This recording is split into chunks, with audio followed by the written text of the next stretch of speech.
Hello and welcome. I hope all of you are doing very good and are all awesome. So let's start today's episode of Ask Raghav. And today I'm going to take up a question asked by Aasim.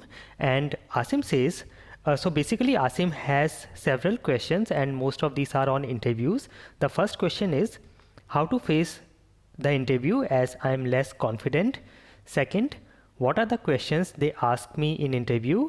Third is there any problem in the gap I have in my career? Number 4, what are the basic skills I need to get a job? Number 5, what are the things that I should learn after getting a job to keep on moving? And number 6, give me some career tips. So Asim, thank you so much for asking this question, and all your questions are very important and very relevant for most of us. So I will answer each and every of your question one by one. Let us take your first question, that is how to face the interview as I am less confident, or I can say your question is, to generalize your question, I can say how to be more confident in any interview. So I'm going to give you 6 tips, and if you follow these 6 tips, you can be confident in any interview.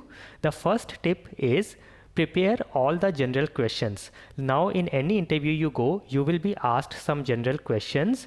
These are also called as icebreaker questions because they start a kind of informal conversation between the interviewee and the interviewer. And these are questions like, tell me about yourself, tell me about the projects you have done, tell me about your profile or your work. So these are very general questions and these are always asked as the first part of the interview. So you can keep your answers prepared.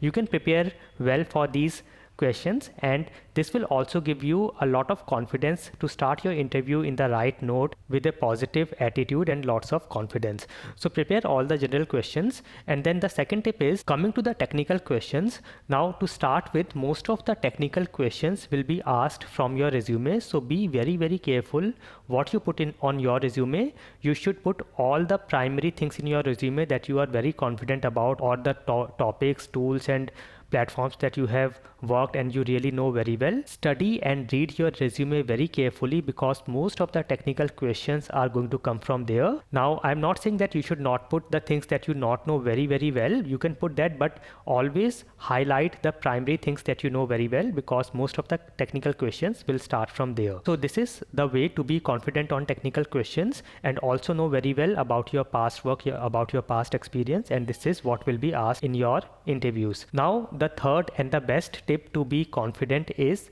be very straightforward and be very honest. When you do not know something, say I do not know that particular thing. When you know something but you are not able to recall, you can very politely and in a very straightforward way you can say that as of now I am not able to recall. So this will always be seen as a positive attitude. Do not worry that if you do not answer the questions or you do not give complete answers, that will go anyway negative.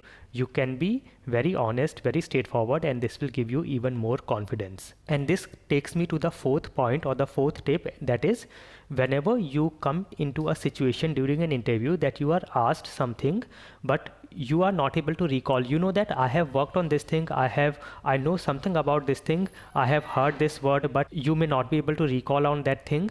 Then you can very politely say that I have worked on this, I know about this, but at this moment I am not able to recall. If given an opportunity, I can always go back, refresh my learnings or my skills and can work on this particular topic. So be very confident in this sentence as well.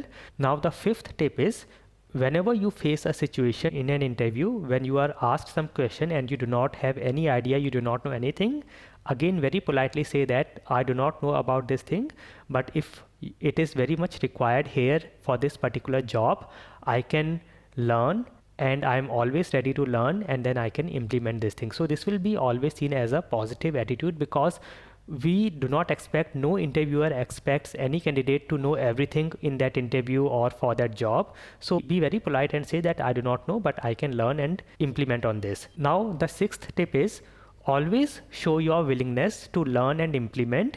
Always show that you are eager to learn, and most of the times the interviewers are looking for candidates who can learn and then work on the job or do things, because we never expect that a new candidate who is coming from a different organization or a different culture or a different skill set then what is exactly required in this job. He knows each and every tool, each and every skill. We never expect that. So if you show this willingness, if you show this attitude that I'm willing to learn and then implement and get things done, you will always create a positive impact in any interview. So these are the 6 tips to become more confident in any interview. Now coming to your second question, you have said what are the questions they ask me in the interview. Now I have already told you that some general questions and some technical questions based on your resume.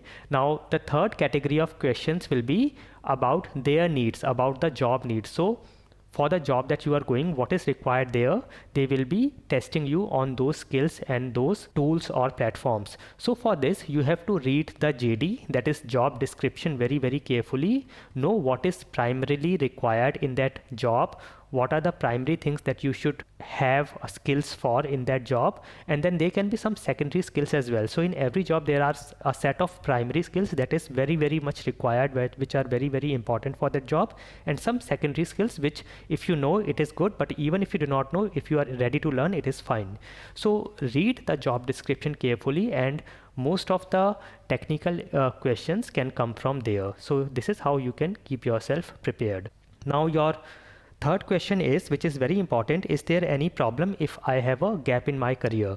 Now this is common for people to have gaps in their career, especially the female candidates. They can have gaps due to marriage or relocation or maybe maternity leaves, and this is okay, this is accepted. Nobody will take this as negative because you have a proper justification. There is a reason for this gap.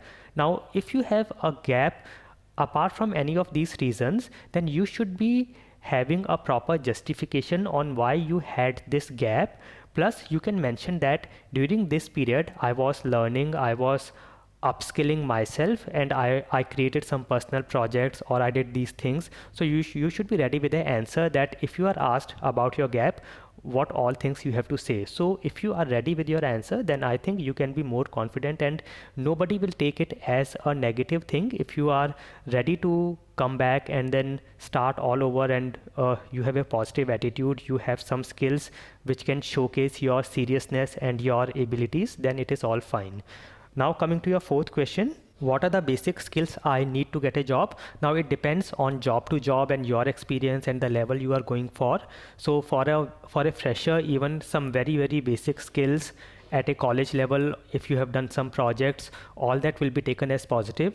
If you are experienced, then you can have skills that you have learned in your earlier jobs, in your earlier projects, that will be very relevant. And of course, if you are being interviewed for a higher or a senior position where they are expecting you to know some particular tools or skills or platforms and some topics, then you should be having those skills and you should have worked on that. So based on your job, based on the level, based on your experience, it will vary. Then your fifth question is, what are the things that I should learn after getting a job and keep moving?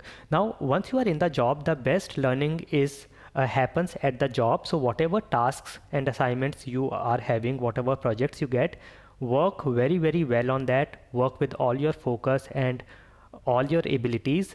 You will get a lot of opportunities to learn something new every day. So if you are really passionate about learning, you can learn a lot during your job. And then whatever topic or skill or platform you are working on, you can always keep on increasing your knowledge in your free time. Keep on learning and knowing more about that project, more about that tool or whatever skills you are working on. So this is a great way to keep on moving, keep on learning during the job.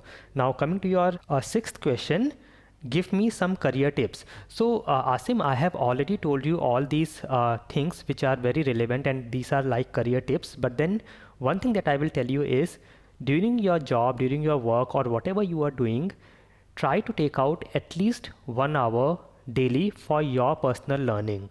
And in this 1 hour, you learn what exactly you want to learn, what you are passionate about. So this will keep you excited, this is keep you alive, and will also can open a lot of new opportunities in the future.